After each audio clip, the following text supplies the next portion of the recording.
This is problem 680. It's on page 279. The inner and outer glasses of a 2 by 2 meter double pane window area is at 18 degrees Celsius and 6 degrees Celsius respectively. If the 1 centimeter space between the two glasses is filled with still air, with an effective thermal conductivity there, and the glasses are very nearly isothermal, determine the rate of heat transfer through the window in watts. Also determine the rates of entropy transfer through both sides of the window and the rate of entropy generation within the window in watts per Kelvin. Let's start off by drawing this system so we can understand what's going on. Here's one pane of glass.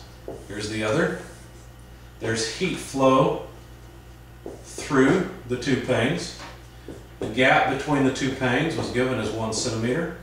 There's air in the gap, and that air has an effective thermal conductivity, kT, of 0.026 watts per meter per Kelvin. The area, the surface area of the glass, the area of flow, the cross-sectional area of flow, is a 2 by 2, well, let's just write it down. 2 times 2 is 4 square meter area. The outer glass surface is at 6 degrees Celsius, the inner glass surface is at 18 degrees Celsius, and basically we're supposed to assume that the glass panes are isothermal, so the interior temperature here and here are 18 and 6 degrees Celsius. The heat transfer rate problem is pretty straightforward. It's easy. So let's start with that. The heat transfer rate is just negative Ka delta T by delta X. So that's negative 0.026 watts per meter per Kelvin times 4 square meters multiplied by 6 less 18 degrees Celsius divided by 0.01 meters less 0 meters. What am I talking about there? Well, I basically just put a coordinate system here that takes x positive in the same direction as the heat transfer, and so the order of subtraction has to be the same in both the delta T and the delta X. So anyway, notice the meters go away, the degrees Celsius and Kelvin will cancel, and we'll simply get watts. Why do they cancel? Well, we're talking about a difference in temperature, and this really is a temperature difference as well.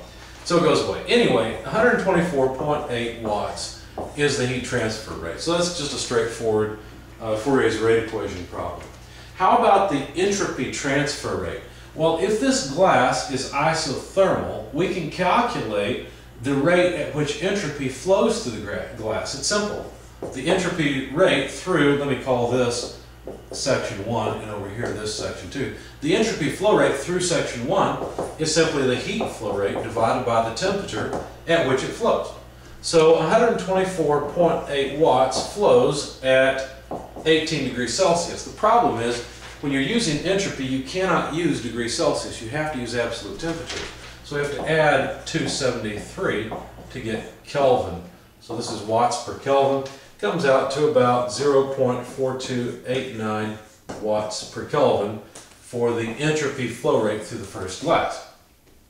The entropy flow rate through the second glass, Q dot over T2, notice because it's the same heat transfer through both panes, is 124.8 watts divided by 6 plus 273 Kelvin, and that comes out to about 0.4473 watts per Kelvin. So there's the entropy flow rate. What you should notice is that the entropy flow rate has increased. Now that shouldn't really be a surprise, because you should realize that this heat transfer is an irreversible thing, and so entropy has to be generated. In fact, the rate of entropy generation is just the difference between these two, because basically what happens is entropy flows through pane 1 and through pane 2, but there's also some additional entropy generation that makes S dot 2 bigger than S dot 1. So if we take S dot 2 and subtract off S dot 1, that should be the entropy generation rate, and it's 0.0184 watts per Kelvin. Now you may be a little bit confused, because at times to calculate entropy generation I've taken a sum rather than a difference. So what's going on here? Well, what's going on is that S dot 1 is really transferring entropy in one direction and needs a negative sign, okay? Because you can look at it as what's transferring entropy into and out of the air? Well, S dot 1 is transferring entropy in, whereas S dot 2 is transferring entropy out. So they have to have an opposite sign. So one of these two really should have a negative sign on them, and then I would be adding the two. Okay, but anyway, there's the rate of entropy generation, and that's a measure of how irreversible this is. Notice if the temperatures of the glasses were farther apart, there would be a higher entropy generation rate because there would be a larger difference between the rate of entropy flow through the first and the second glasses.